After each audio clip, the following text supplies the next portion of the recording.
Good day, folks. This is Greg Judy at Green Pastures Farm. I'm in Jackson, Mississippi at the Stockman Grass Farmer Multi-Species School, and I ran into a good friend of mine. This is Jack Scarborough, and Jack and I go back a few years. He's been to our place there in Missouri, and Jack, you're at Lake Placid, Florida. Lake Placid, Florida. Would you tell a little bit of history about your background and what you do down there in Lake Placid? Well, I'm about a sixth generation cattleman down there, ranch, and we run beef cattle, quite a few.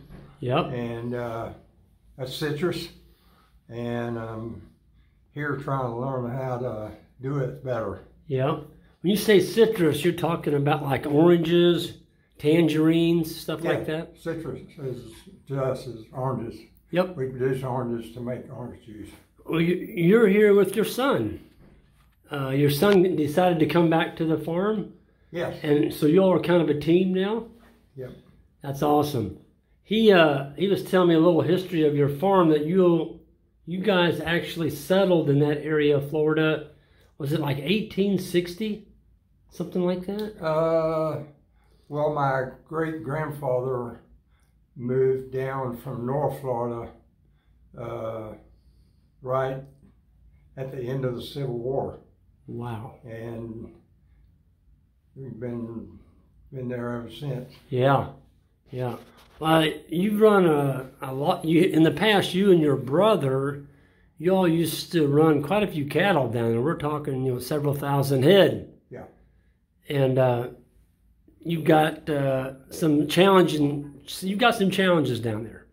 Oh yeah, lots of rain in the summer. We have heat and bugs.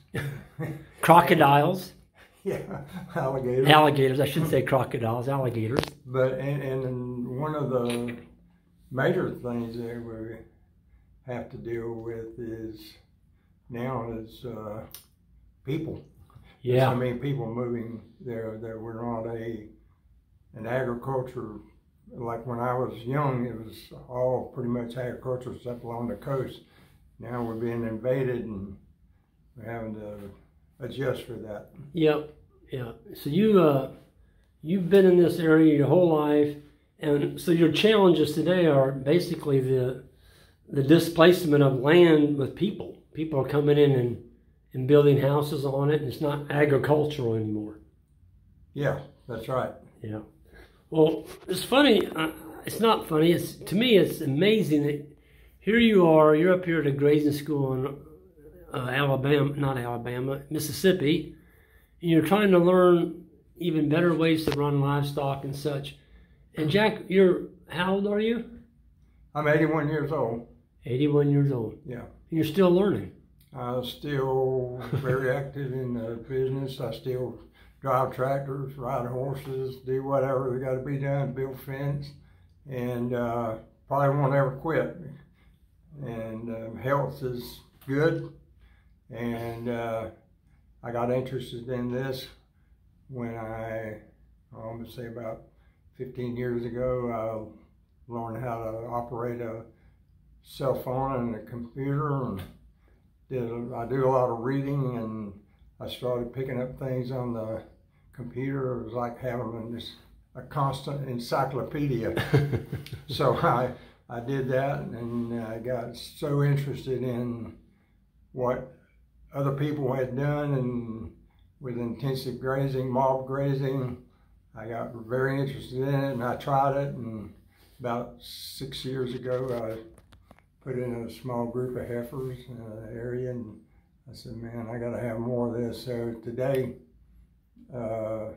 we got most of the ranch in electric wire. We run a single wire 34 inches off the ground, and we trained our cattle to that.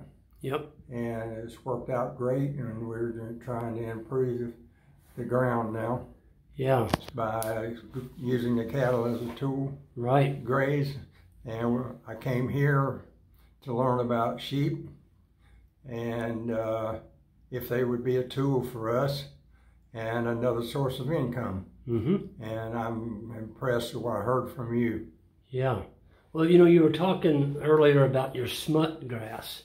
You have a grass there on your farm. It's called smut, and the cattle kind of really turn their nose up at it, and you need something out there that'll kind of maybe take advantage of that grass, and sheep might be your answer. I don't know.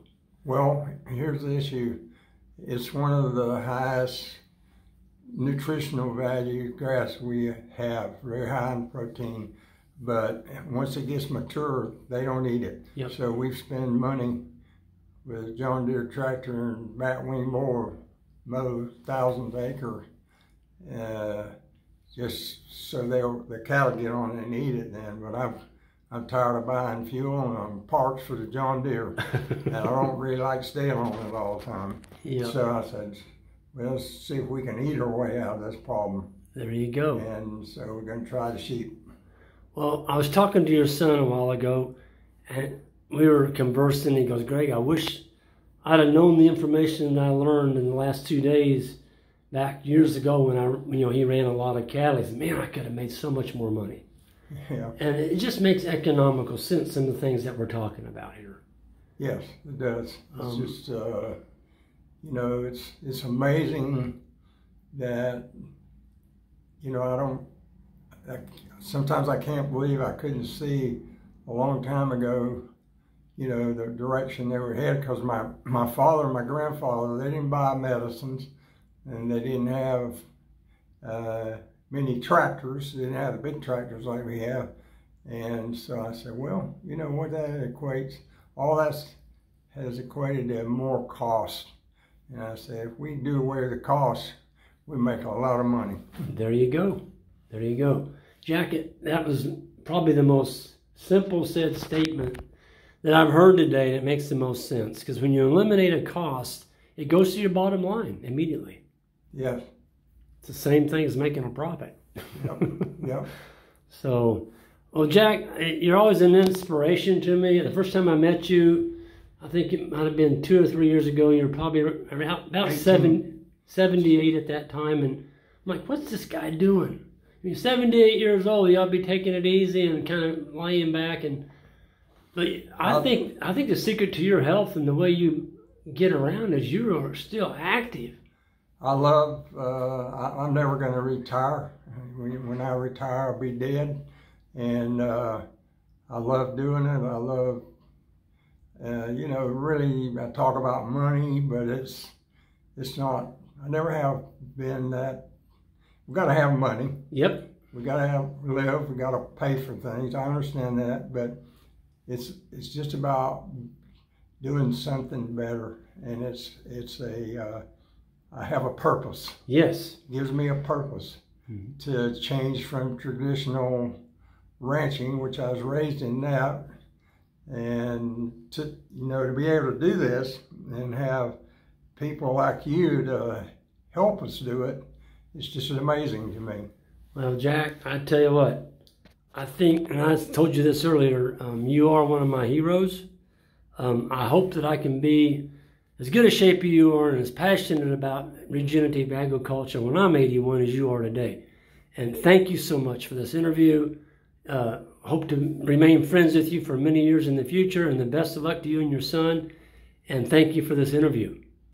Okay, well, thank you very much. All right, well, folks, on the way out, those of you all new to the channel, hit that subscribe button, and we'll see you next time. Thank you all.